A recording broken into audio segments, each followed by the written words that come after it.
Good evening and welcome to Match of the Day at Easter. And if you're in a holiday mood, be prepared for a contrast because of whatever else you could accuse the players involved in our two matches, they're certainly not lying around with their feet up. Those matches are Gillingham versus Fulham, both with their eyes on second division football next season, and Manchester City against Liverpool. And when you're watching that one, I'd advise you to keep both eyes wide open and blink only if you have to. Tonight's headlines: Ray Clemence is a hero again for Spurs just 3 days after a nightmare error against Barcelona. The 5 bottom clubs in the first division all win to shake up the relegation scene. Brighton beat their bogey team Arsenal for the first time in 9 games. John Dean grabs a hat-trick as Norwich emerge as second division promotion outsiders. And Eamon O'Keefe also scores 3 for fourth division leaders Wigan. So we start the action at an unfamiliar stadium, Priestfield in Gillingham, and those who are anticipating the Football League shrinking somewhat tend to discount the underlying enthusiasm that exists at such places, especially when the visitors are rivals Fulham FC, a team with the kind of past that the home fans dream about for their future. Your commentator, John Motson. The Priestfield Stadium at Gillingham has never seen second division football, but after watching their team come from 2 goals behind to beat Chesterfield in midweek, the fans here in the Medway towns know that victory over promotion rivals again today in Fulham could put Gillingham firmly among the front runners. An encouraging first season for manager Keith Peacock, who is currently deprived though of his entire first choice midfield. Bowman, Duncan and Tideman are all injured, so Steve Bruce soldiers on at number 4 despite a broken nose. Number 7 Colin Powell and number 8 Trevor Lee will be expected to break in wide positions.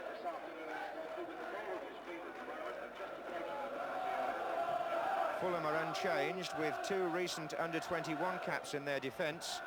Jeff Hopkins of Wales at number 2, Tony Gale of England at number 6.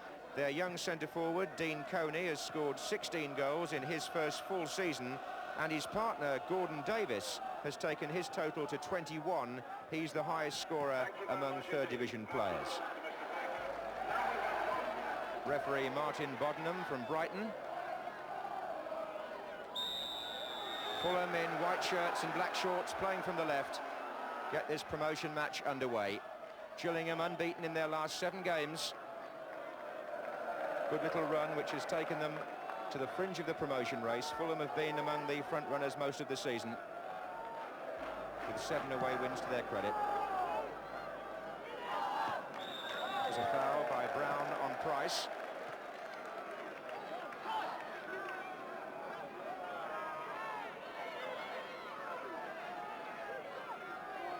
Bruce with the free kick, looks for Cascarino coming in from this side. And this 19-year-old Tony Cascarino is a player who Gillingham spotted, or their scout Ted Buxton did, in Kent League football. Crockenhill was his club, and Gillingham bought him, would you believe, for the sum of 12 tracksuits.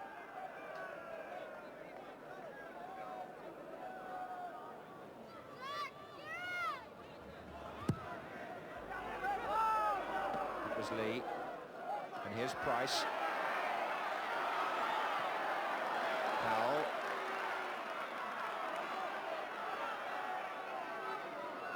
Sharp's gone down the right as well for Gillingham. Lock barring Powell's way. Here's Grucock, earning his side the first corner of the match.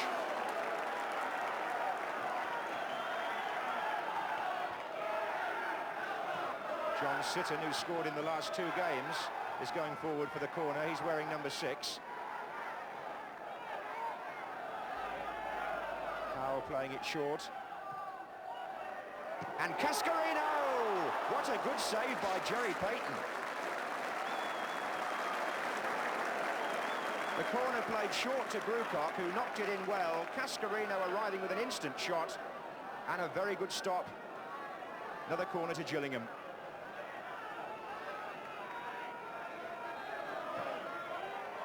And Cascarino's there again.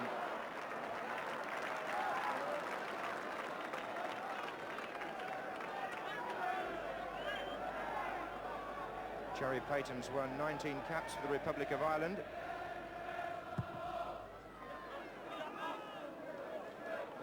Here's Coney, nicely done by Davis, and Coney finds Locke. And Hilliard getting first things first. He got his body behind Kevin Lock's shot. And no Fulham player following in for the rebound.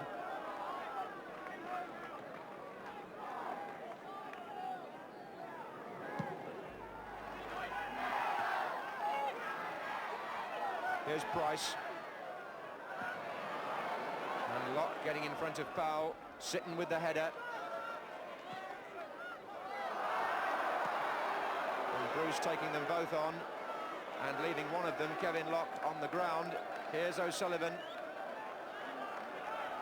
And Bruce actually himself will worry about that collision, because although Lock is down, Bruce is playing with a broken nose, and I have a terrible feeling he's had another crack on his face there. It's a risk to go on playing him, but Gillingham's predicament in the middle of the field is such that he's playing with that nose out of place, and you can see the pain he felt there as he went in on two Fulham players, O'Sullivan and Lock, and just look at that. It's broken to start with.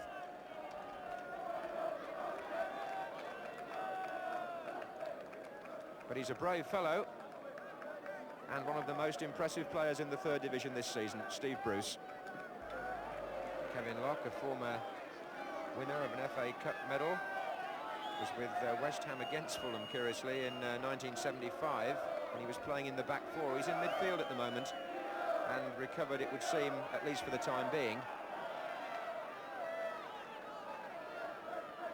Coney's come short to O'Sullivan, trying to get Gordon Davis in, and Weatherly wanting Hilliard to come, and it wasn't too comfortable back there for Gillingham. Weatherly being hotly pursued by Gordon Davis.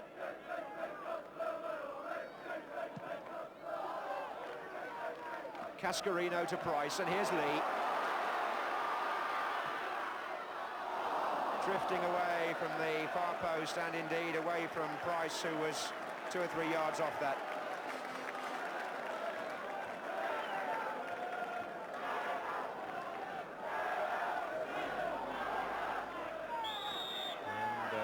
Of the arms by Weatherly as he came in behind Davis, giving Fulham the chance to push Roger Brown forward again. Going over to join Dean Coney for Gale's free kick. And Brown comes in. Now can Strong get it back? Rucock.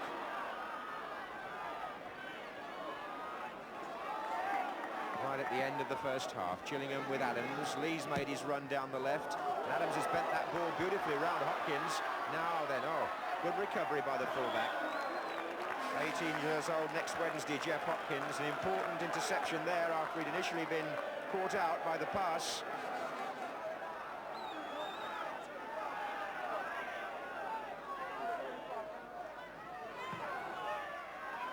And Bruce comes in. Oh, and Price!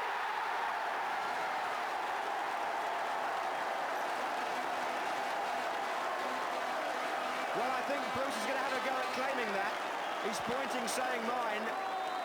His header went up into the angle, came down, and Price made absolutely sure.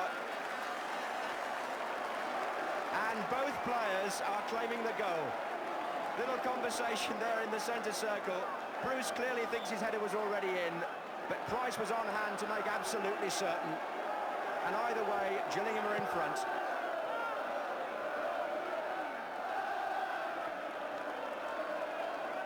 Certainly, the corner caught Fulham out, and Bruce's header was a good one, very firm.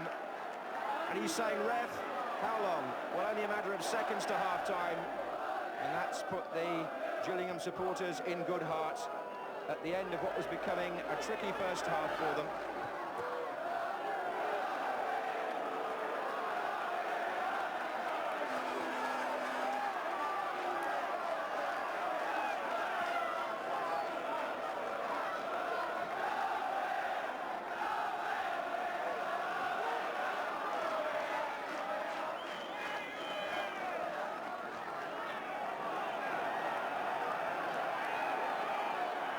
Gillingham manager Keith Peacock with the moustache.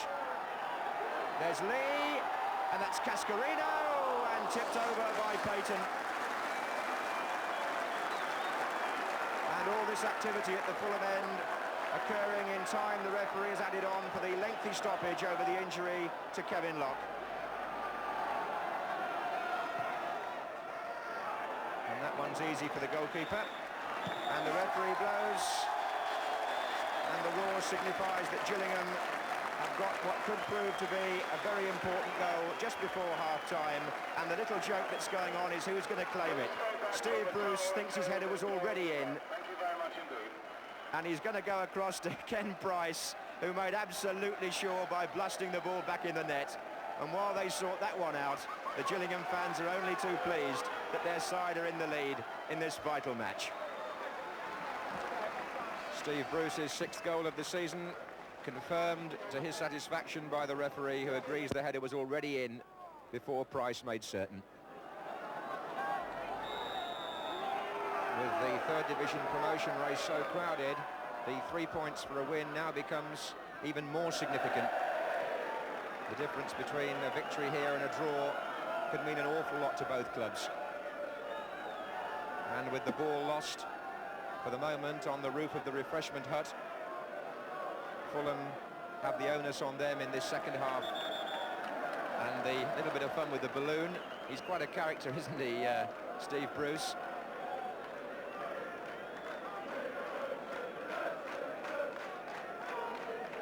Fulham now knowing they've got to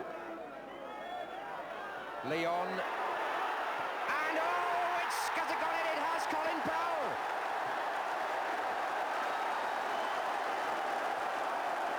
In the first minute of the second half, Colin Powell makes it 2.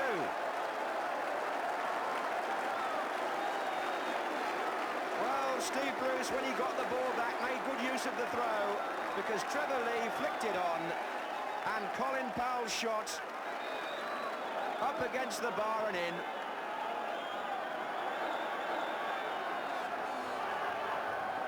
So,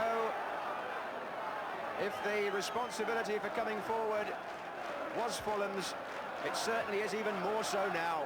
2 goals behind, and Bruce, for a Gillingham team who are rampant at the moment, offside against Price here. But with a goal just before and just after half-time, Gillingham have taken a firm hold on this game.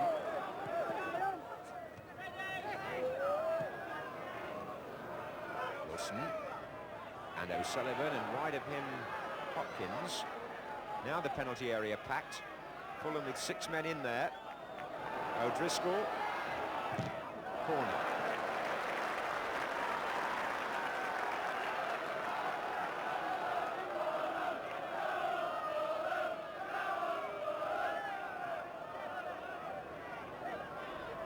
With the kick.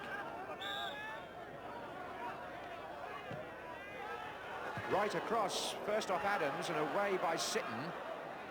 Lock. Weatherly. Strong will have to make this. Brown. And Davis hovering here. Oh, checked by Sharp. Referee so close, he couldn't have asked for a better view and said no. And the descent is by Wilson.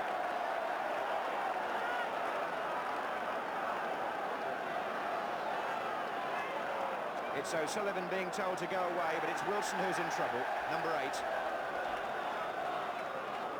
Well, whatever you thought about that decision, the one thing you couldn't dispute was the view the referee had, because as Gordon Davis closed in and John Sharp challenged, the referee was ideally positioned and decided that it was not a foul. The booking was for Wilson.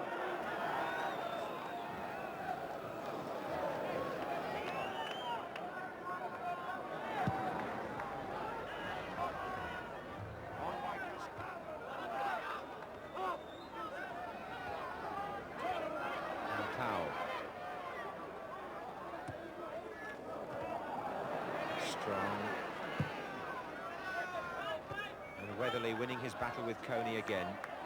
Here's O'Sullivan. Hopkins. Again, 8 Fulham players pushed very far forward.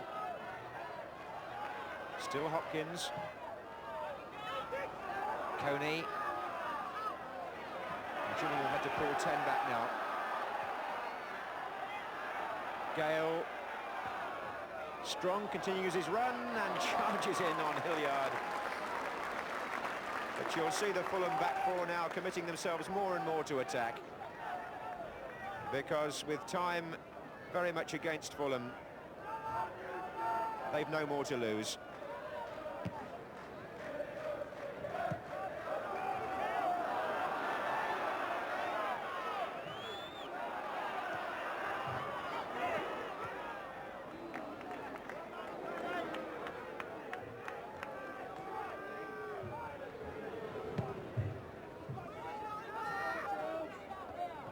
Bruce.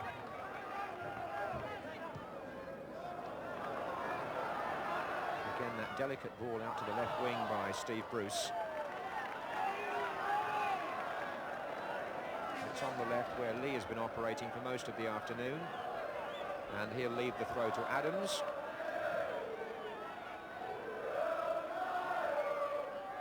Cascarino leaving it for Lee.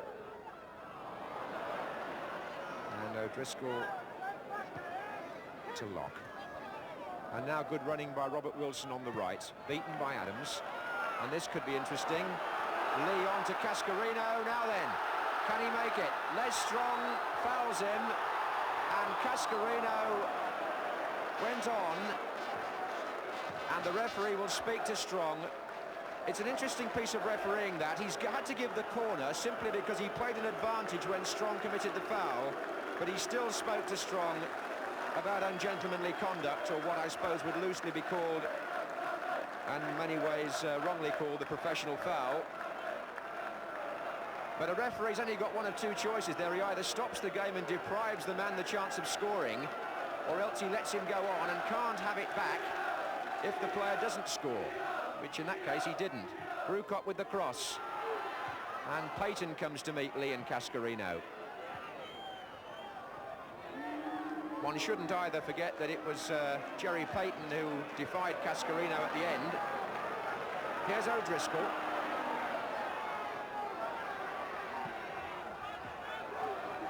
Coney.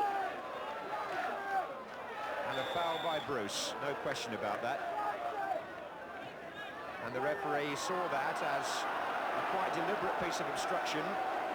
It may seem a harsh booking, especially as he didn't book Strong at the other end a moment ago, because that also was a deliberate attempt to check an opponent, and in Steve Bruce's case it means a caution, and I feel he may think there was inconsistency there.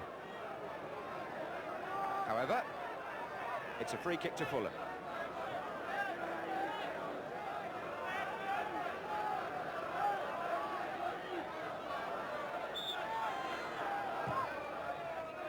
Gale is getting up here, and it's going to come to O'Sullivan. And it spoons away off Sitton. Strong. O'Driscoll. Oh, and there's a chance on for Fulham on the right. Gale beaten by Weatherly.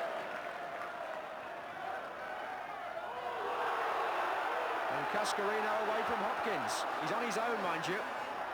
Taking on Brown. It was a clean tackle by Roger Brown. He took the ball.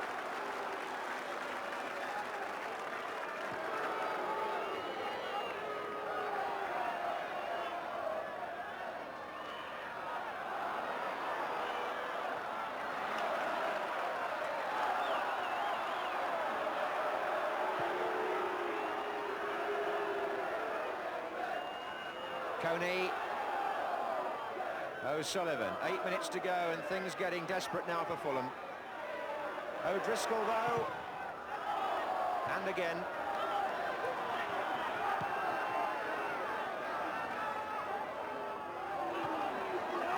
Strong. O'Sullivan. O'Driscoll, Davis pulling away. That's a good piece of play, and so often he scores in those positions. O'Driscoll, a lovely ball. He sensed where Davis was going. Davis had made himself the extra yard, but on that occasion his shot was close enough to the goalkeeper for Hilliard, who'd advanced well, to make the save. That was the smartest piece of play we've seen from Fulham. but it didn't bring the goal that they need to get them back into the match. And Gillingham's biggest league crowd of the season, just under 10,000, wonders now if the home side can seal the points. Price is coming in.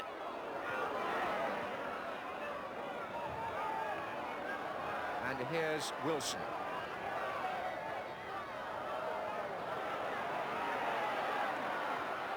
And Lee.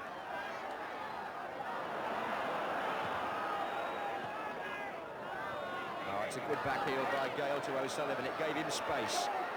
And good running on the right by O'Driscoll. And Weatherly goes across. And it was nearly there again for Davis, but his has been an afternoon of nearlies. Some days he picks up a goal or two, quite often in fact, but today the footer's just got in there from the defender each time, it seems.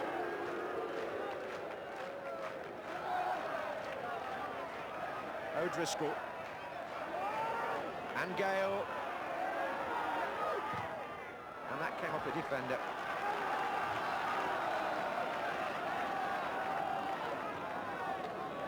Off Weatherly for a corner. Away by Lee. To be picked up by O'Sullivan. Cascarino. There could be a break on here for Gillingham. Grewcock. Well played. Price. 3 the other way.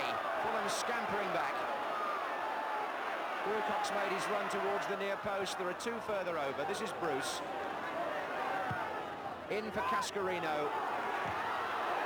Blocked by Brown.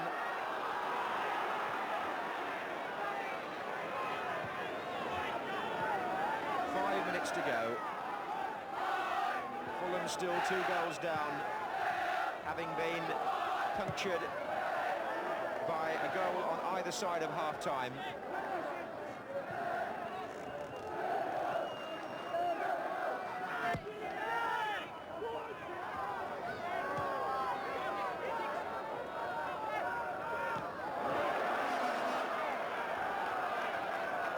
O'Sullivan. Coney, and 2 waiting on the far side. This is strong. And now Gale and O'Sullivan, and a run by Hopkins from right back. Well, one can only wonder why Fulham didn't play like this earlier in the match. It wasn't until about 20 minutes from the end that the side who've been higher in the table for most of the season suddenly began to find their touch and their rhythm, and they've worried Gillingham with some good attacks without the finish.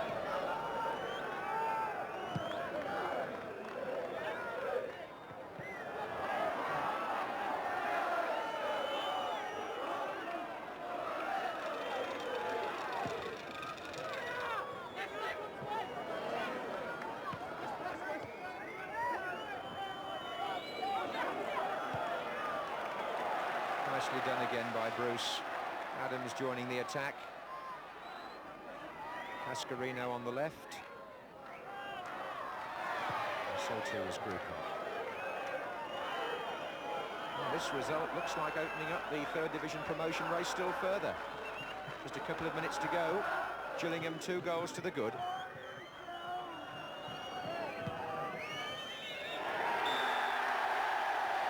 And the referee blows. A little early, we think, but Gillingham have taken 3 points. Steve Bruce, very much the man of the match. He had a hand in both goals, scored the first, his throw-in led to the second. For Fulham, Sean O'Driscoll, possibly their best player in the number 4 shirt. But Malcolm MacDonald, as he goes off, may wonder why Fulham saved their best football for the last 20 minutes when it was too late.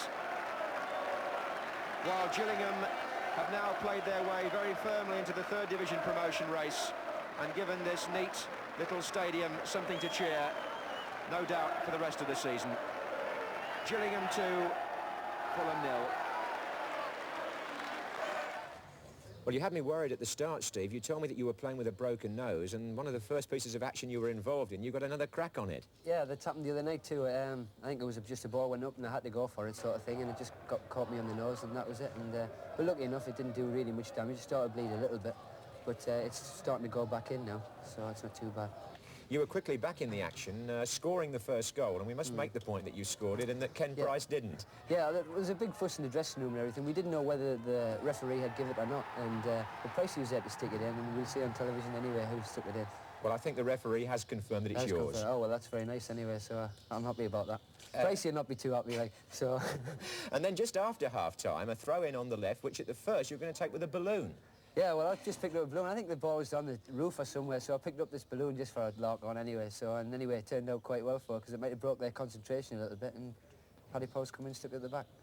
Only one sad moment for you today, the booking, which I think confirms that you're already on 20 points, that you will now have to face a suspension. Yeah, I think I'm up the suspension committee Thursday, so it looks as though I've got 25 points instead of going up there with 21, so I'm a bit unhappy about it really, because I didn't really think it justified a booking, but never mind, that's the way it goes. And you've made a bit of a name for yourself this season in the back four and in midfield. I know you played for England youth. I mean, it can't be any bad thing for your ambitions that Gillingham now are going so well. Yeah, we've started to put a run together now, even though we've had a few injuries in that, and hopefully we can keep plugging away, and who knows, if we keep sticking the goals away and making chances and that and keep winning games, we've got a good chance of going up, yeah. And you don't mind carrying on with a broken nose? No, I'll carry on as long as the boss wants me to, but I don't think he wants me nose to heel now, because Mark Weatherly and John sitting there doing too well. So you'll stay in midfield? So it looks as if I'll stay in midfield, yeah. Thanks very much, Steve. Okay, all the best. Much, John. Yeah, ta. A bright young man there, ignoring the pain and savouring a job well done. Because, to be fair, Gillingham took a stranglehold on the game and never really let Fulham escape until it was a bit too late. But the promotion hopes of both still shine brightly despite the number of teams involved. And that contrasts with the First Division Championship race, where the pace is beginning to tell on some of the contenders. Not so on Liverpool, though, who this afternoon, as leaders, took on Manchester City at Main Road under the watchful eye of commentator Tony Gubber. A Kenny Dalglish goal against Notts County 8 days ago put Liverpool top of Division 1 for the first time in 15 months. And Craig Johnston's winner at Manchester United on Wednesday moved them 2 points clear, and now odds-on favourites to win the championship for the 5th time in 7 seasons. But proof of the new youth in Liverpool's legs, 6 of today's team are seeking their first championship winners' medals. Bruce Grobbelaar, Mark Lawrenson, Ronnie Whelan, Ian Rush and Craig Johnston have all become established this season and have an average age of 22. And Sammy Lee didn't play sufficient games to qualify for a medal in 1980. Manchester City's lineup is affected by injuries and suspensions. Trevor Francis is still serving a 2-match ban, but Kevin Bond makes a timely return from his suspension to replace the injured Paul Power in midfield. And 2 youngsters here, number 11 Clive Wilson, who's 20, making his 4th senior appearance, and number 9 Steve Kinsey, who's 18, making his 10th. City's Paul Power in the dugout today, alongside Eddie Large, the comedian. Our referee today, Mr. Mike Peck of Cumbria, a deputy headmaster. So it's Manchester City who kick off, attacking the goal to the left, reflecting no doubt that it was the shock of their 3-1 win at Anfield on Boxing Day that launched Liverpool's title challenge. Liverpool have won 13 of 15 games since then. Dalglish for Liverpool. Kennedy couldn't keep it in play. This has been a happy hunting ground for Liverpool in the last 3 seasons. Dalglish has been on the score sheet each time as Liverpool have won 4-1, 4-0 and 3-0.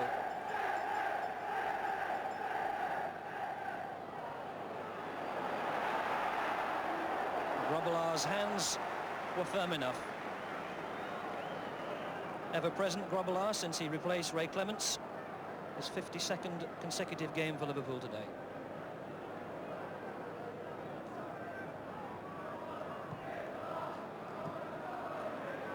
Bobby MacDonald.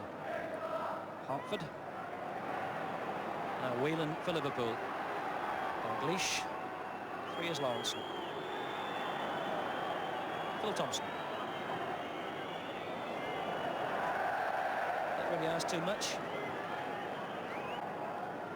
Every game for Phil Thompson, of course, strengthening his case for inclusion in England's World Cup 22. Hartford. Manson has stayed forward. And now will he get caught out of position? This is Alan Kennedy. Tries to go round Bond.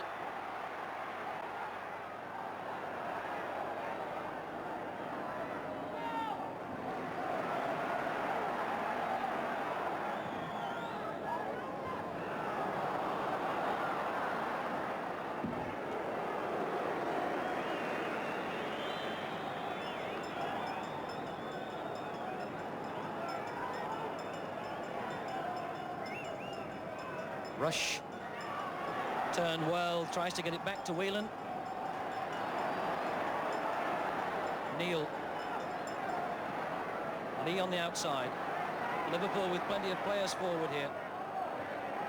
Lawrenson. Dalglish put himself in a tangle.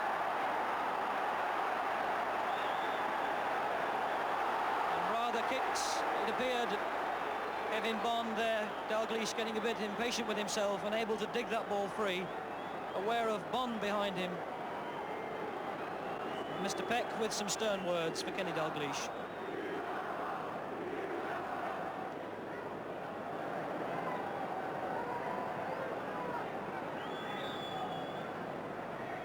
Lee. Oh, what a goal! What a magnificent strike of a dead ball by Sammy Lee. You could pace that one out, and it must have been not far off 30, 35 yards, and it flew into that top corner, past Corrigan's clutching fingers. A magnificent strike.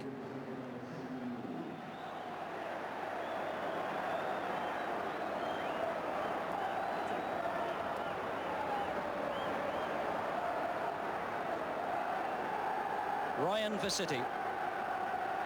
And the crowd here buzzing after that strike, and here's Johnston free. He's got past Caton. Can he find the net? Corrigan had to come bravely off his line.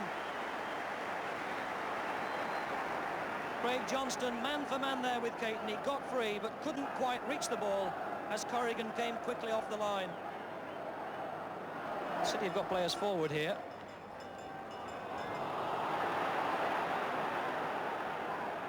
Too much pace on the ball. Kinsey couldn't get there.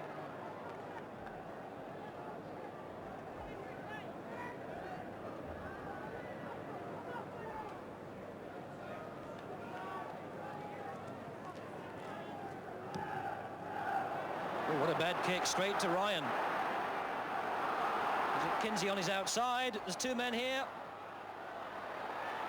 Well kept in by Clive Wilson, but he had to stretch the left leg to reach that ball, didn't get any pace behind it, and safely into the hands of Grobbelaar.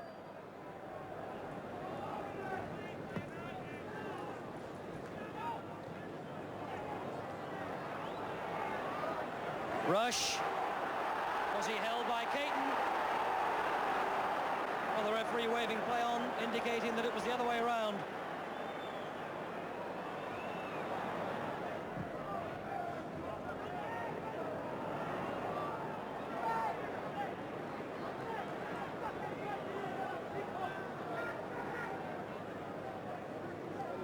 Rush. Kennedy, first time. Ryan going the wrong way, and will Johnston sneak in? Again, Joe Corrigan, the big man, 6'4", had to sprint off his line to deny Liverpool an opening. Ryan, number 7. And Ransom. Bond. Never really dropped for Kevin Bond. Chested it down on the edge of the area, shakes his head.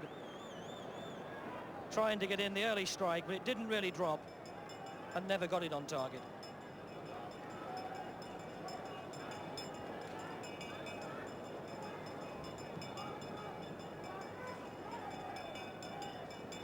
Now Rush. Can he run Caton? Good tackle from Tommy Caton. Oh! Well, surely he's not given a penalty.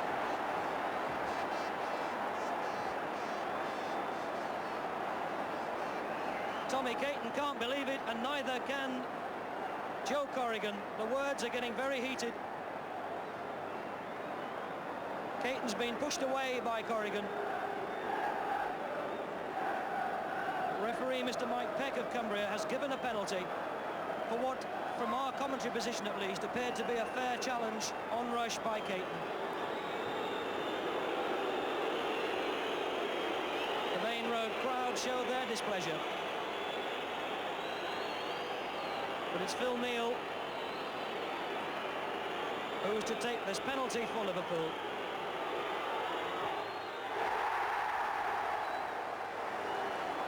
So 3 minutes from half-time, Phil Neal makes it 2-0 his second penalty of the season. But Tommy Caton is absolutely disgusted, and I'm sure Joe Corrigan was too. But in fairness to the referee, he was only 10 or 15 yards behind the play at that stage and seemed to have no hesitation in giving the penalty.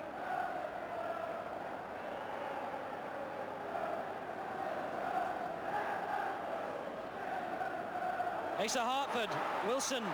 Now can City strike back early?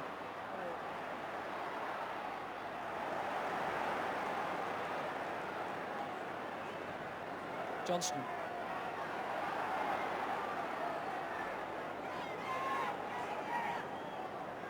Well, the face of John Bond in the stand, registering little emotion. But he's certain to have a strong point of view regarding that incident.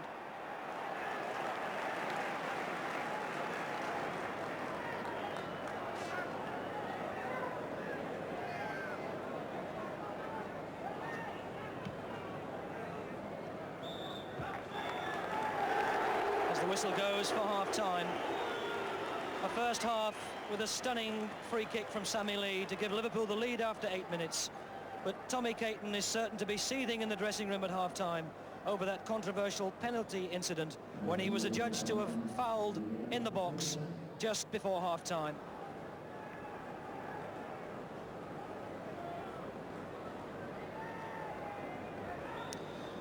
The half-time talking is over, and Manchester City will know they've a lot of work here to resurrect this match.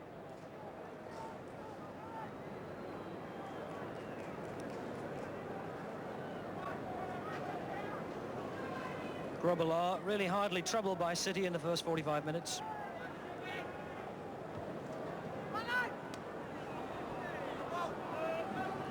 City ball. Somewhere in the shadows.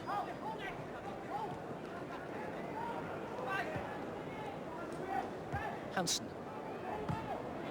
Ryan knocking it forward for Kinsey. Wants to keep going forward. Kennedy got back.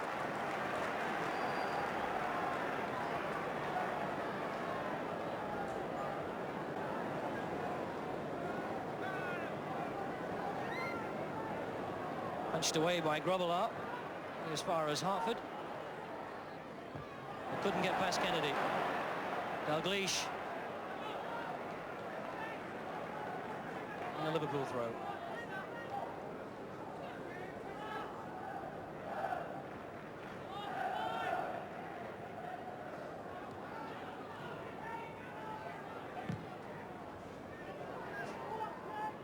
Caton.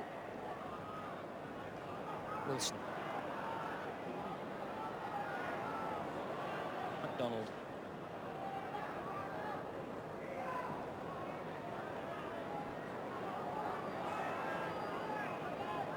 Donald. Hartford. Wilson. There's a man free on the far post. The cross was cut out by Phil Thompson.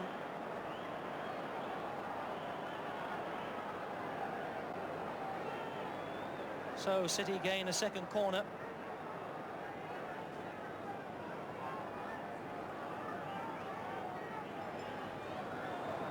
Cut out by Lawrenson. Wilson for City. Ray Ransom. Good ball to find Kinsey. Oh, what a goal that would have been! Kevin Reeves diving in by the far post. The brightest attack by City in the whole of the half. Starting from the fullback, Ray Ransom, right on the centre circle, knocking it out wide to Kinsey, who went forward quickly and knocked in the early ball. Reeves in space, but getting underneath it and just over the bar.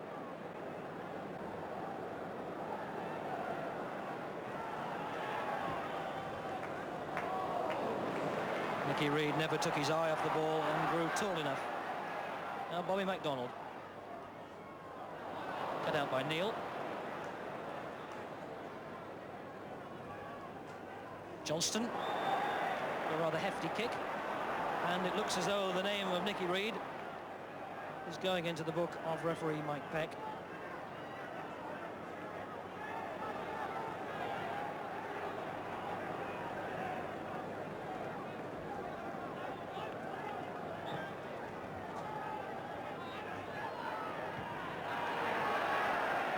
Mackenzie.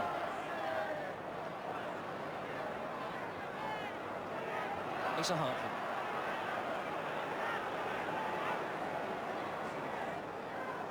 McDonald.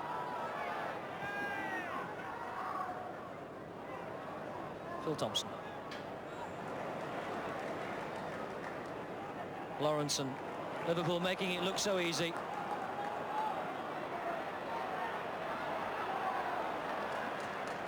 Timely tackle by Bond. Ryan. Hansen. And just at this stage, neither team able to keep possession for longer than a couple of seconds.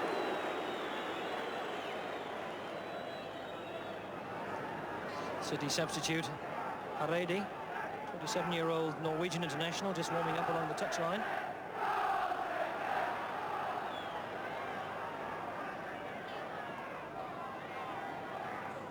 Lawrenson. City now have got the defence mustered.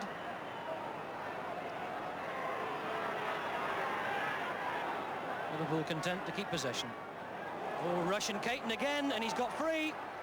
Must go in. Johnston had to do. What a bright bit of play from Liverpool. Craig Johnston's 4th goal of the season by courtesy of Ian Rush. It was Rush and Caton together again, as they were for the penalty in the first half. Rush got free of the marker, thought about the shot, saw Johnston was free, cut it inside, and Johnston planted it into the back of the net. 3-0 to Liverpool.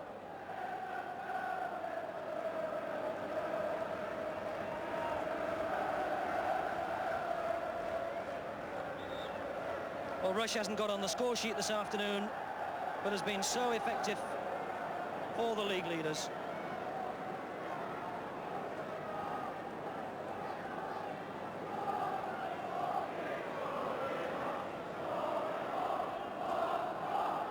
Reeves making space to get the cross in.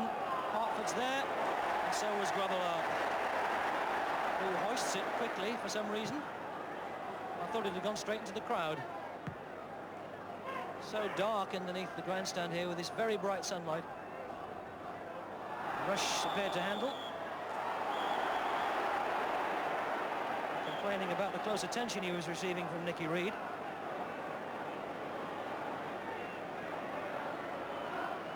And both players called across to talk to Mr. Peck. Somewhere in the shadow. Some stern finger waving, but no apparent booking.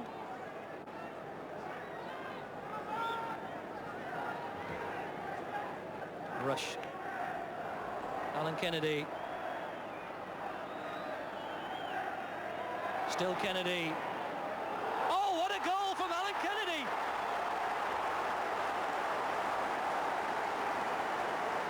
They're going in from all angles. And surely Kennedy himself would admit that that was meant to be a cross. Poor Joe Corrigan. Just 60 minutes gone, and Liverpool lead 4-0. And where can the League Championship be going this season but back to Anfield?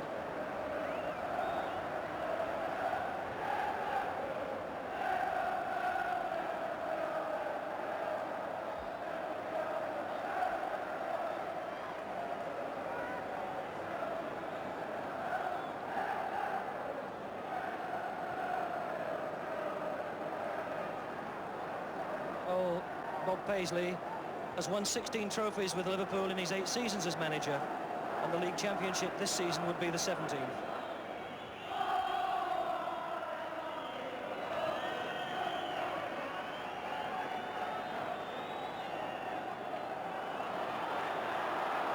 Johnson thought it should have been a foul from Caton. The referee didn't blow. Now it's Craig Johnston's turn to have the lecture. And the booking too.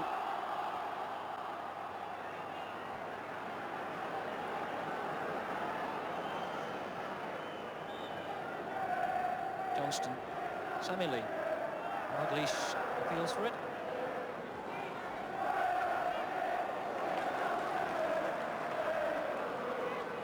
Kevin Bond. Kinsey. Runs around Hansen and gets in the cross. Reeves was lurking.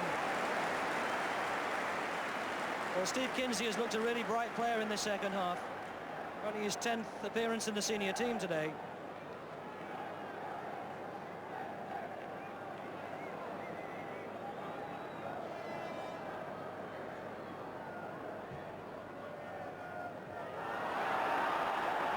City appealing for a push on Reeves by Neil.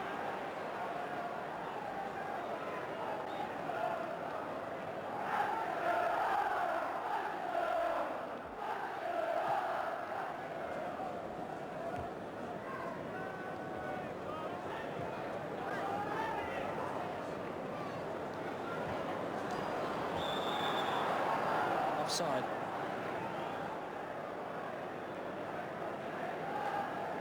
Bond had stern words to say about his team after the defeat last week. One wonders if he'll be so critical this. Johnson got the header to Rush, who knocks it on for Dalglish. Oh, gives it back to Rush, and he's not offside. It's number 5. It's so easy. The brilliance of Kenny Dalglish. It seemed that he would knock that ball out to the right, but chose instead to pull it back to the left, and Rush, who was onside. And the simplest of goals to take his total for the season now to 27. And indeed, Ian Rush has now scored more goals this season himself than the entire City team.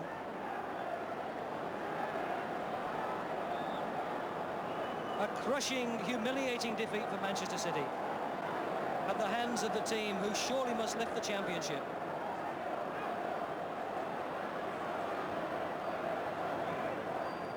Oh, and that quick throw from Grobbelaar has found City with their heads down. This is Dalglish. Wild kick there from Kevin Bond. Dalglish turning in fury.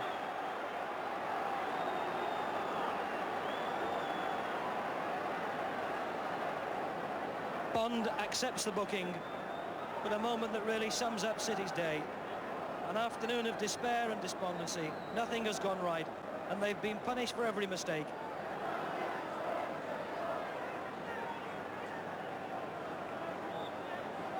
Sammy Lee with another of those free kicks. Dalglish knocks it on to Johnston. A clash of heads, it seemed, between Craig Johnston and Asa Hartford.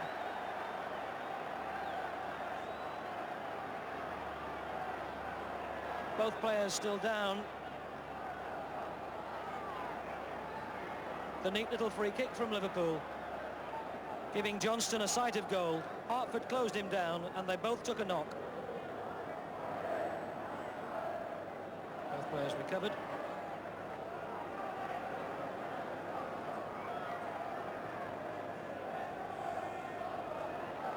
Kinsey still working hard. Branson.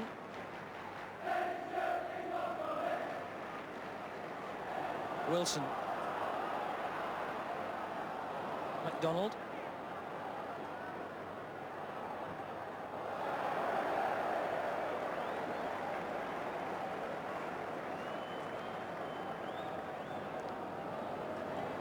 Into injury time.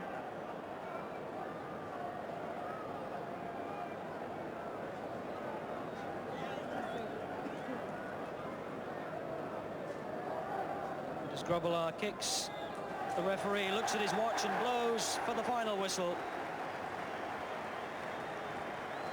A crushing victory for Liverpool. Sammy Lee was a disappointed man last time Liverpool won the championship in 1980 because he didn't play enough games in the first team to qualify for a winner's medal. But his marvellous goal setting Liverpool on the way here today. Ian Rush got the 5th to take his total for the season for 27. And surely Liverpool are bound to take the championship again. A final score here of Manchester City 0, Liverpool 5. Well, Liverpool making us wonder why we ever doubted them halfway through the season, and who tonight are 5-2 on to win the league. And it's not easy to describe or capture their special ability because they prefer simplicity to shouting about it and unselfishness to stardom. But despite their crushing defeat, John Bond, City's manager, spelled it out emotionally and sincerely. They were so superior to us in every way. in their will to win, their determination, their skill, their habits, their methods, the way they knocked the ball about, everything they did about it. I mean, I would have felt ashamed, really, if I would have been a Manchester City footballer to succumb as easily as that. I felt that it looks very much, in many ways, and all the football people understand this, is that it looks in many ways as they just do what they want to do when they want to do it. And when you're not able to change it about too often, you just have to live with it, and that's sickening, really. I mean, the only people who suffer at the end of the day in these circumstances are managers. And I just remind you that there was 9 of those people played at Anfield on Boxing Day when we won 3-1. So yeah, it speaks itself, really. 1-0 down at half-time wouldn't have been too bad, but it was 2-0 because of the penalty. How did you see that? Harsh, I think. I think it's... it just gets up my back as another aspect of the game that gets up my back at that I have to live with that, and I mustn't make any comment about it, but you know, decisions that are made like that, and certainly I didn't think... Tommy went for the ball, and that was as easy as that. And I mean, he's going now, and that looks all the time as if he's going for the ball. And I think as he's got the ball, and then he's got the fella, and I find that quite ridiculous. Well, before we leave that penalty, I think another look from the normal angle would be profitable. At least it will leave us with an appreciation and understanding of the difficulty of a referee's job in unravelling such high-speed physical clashes. But as always, it's the intention in a player's mind and movement that gives the strongest clue.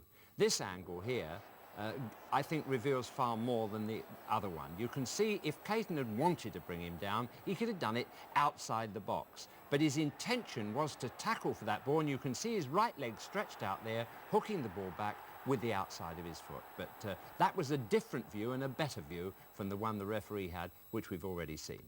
Well, at the end of the day, that decision only opened the floodgates to the inevitable, because although I thought they did battle, City's young side were overwhelmed by a team that, since City beat them 3-1 at Anfield on Boxing Day, have collected 42 out of 48 points, 14 wins and only 2 defeats, 41 goals for and 7 against, and picked up the League Cup at Wembley along the way.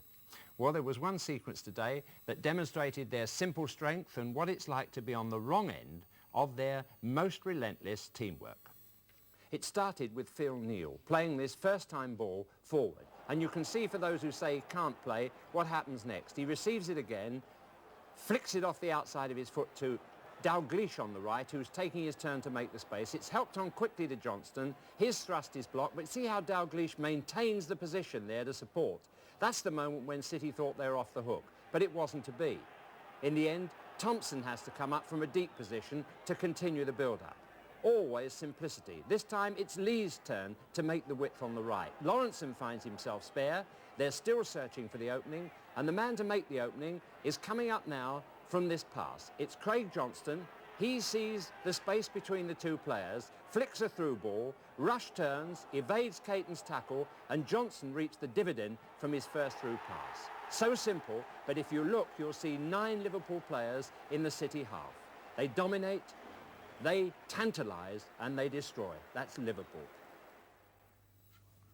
That tremendous win by Liverpool increases their lead at the top of Division 1 to 5 points on a day when most of their rivals faltered. Ipswich, Southampton and Arsenal were all beaten, while Swansea and Manchester United both drew.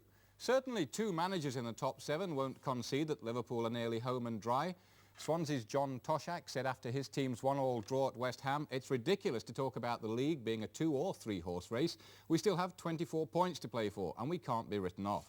Spurs manager Keith Birkinshaw is equally optimistic, saying Liverpool are going like a house on fire, but we still have to play them twice. We must take every available point from 3 games next week, and if we do that, who knows? One blow to Spurs' ambitions came this evening with the news that Steve Archibald is out of the Easter Monday derby game at Arsenal and could also miss the matches against Sunderland at home on Wednesday and at Manchester United next Saturday. Glenn Hoddle got the late goal which beat Championship rivals Ipswich today, but the real hero was keeper Ray Clements with a magnificent penalty save from John Walk in the 52nd minute. Manager Birkinshaw's comment, "I said to Ray before the game that if he kept 5 clean sheets in the next 5 games, we might forget about that soft one he let in against Barcelona. But when the penalty was awarded, I thought that's torn it. Instead, Ray pulled off a magnificent save. Other names in the news tonight: Paul Goddard, who denied Swansea victory with West Ham's equaliser 2 minutes from the end. Steve Coppell with 2 goals in Manchester United's 3-3 draw at Everton, where homekeeper Neville Southall was taken to hospital and detained overnight with mild concussion. Tony Morley, who completed Aston Villa's shock 3-0 win at Southampton, and Andy Ritchie, who became the first Brighton player to score against Arsenal in 9 League and Cup games. Brighton, in fact, came from behind to win 2-1. In the fight to avoid relegation, the bottom 5 clubs this morning all won. 4 of them, Coventry, Leeds, Wolves and Sunderland, all away from home. Middlesbrough, meanwhile, won 3-0 at home against Notts County. It now puts the pressure on Birmingham, Stoke and West Bromwich Albion, who all lost. In Division 2, Luton drew 1-1 at Cambridge and now lead Watford by 4 points. Sheffield Wednesday closed the gap behind Watford by winning at Shrewsbury, while Rotherham and Newcastle both drew. Watford and Blackburn didn't play. Division 3, Carlisle, who won 1-0 at Preston, are the new leaders, taking over from Lincoln, whose 16-match unbeaten run ended with defeat at Burnley. And in Division 4, Wigan stay 5 points clear after beating Crewe 3-0, with Eamon O'Keefe getting all their goals. Peterborough goes second thanks to their 2-1 win at Torquay. Pools, and listen very carefully this evening, it could be worth a small fortune. With 7 score draws and 4 no-score draws on the coupons, dividend forecasts are very good. Telegram claims are required for 23 points and the score draw numbers 3, 11, 14, 19, 21, 33 and 38. The no-score numbers 12, 17, 24 and 36. So quite a programme. I hope that you've enjoyed it and indeed enjoy too the remainder of Easter. It's been a week when some have been reflecting on the difference a few days can make in the life of a politician. John Bond and Bob Paisley, among others, would point out the difference a few weeks can make in the life of a football manager. When they met on Boxing Day, there was doubt about Liverpool and joy for City. Today, it was another kind of holiday. Good night.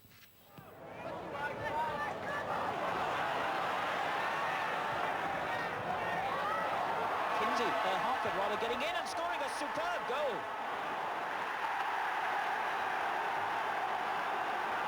Here's Kinsey. Francis screaming for it on the edge of the box. Reeves with a back flick and it's gone in, and Grobbelaar's misery is complete. Lee. Oh, what a goal!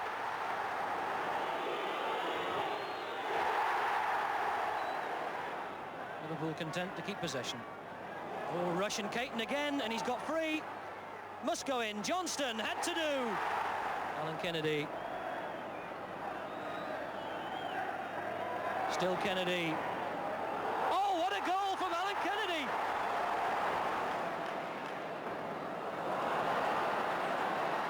It's number 5. It's so easy.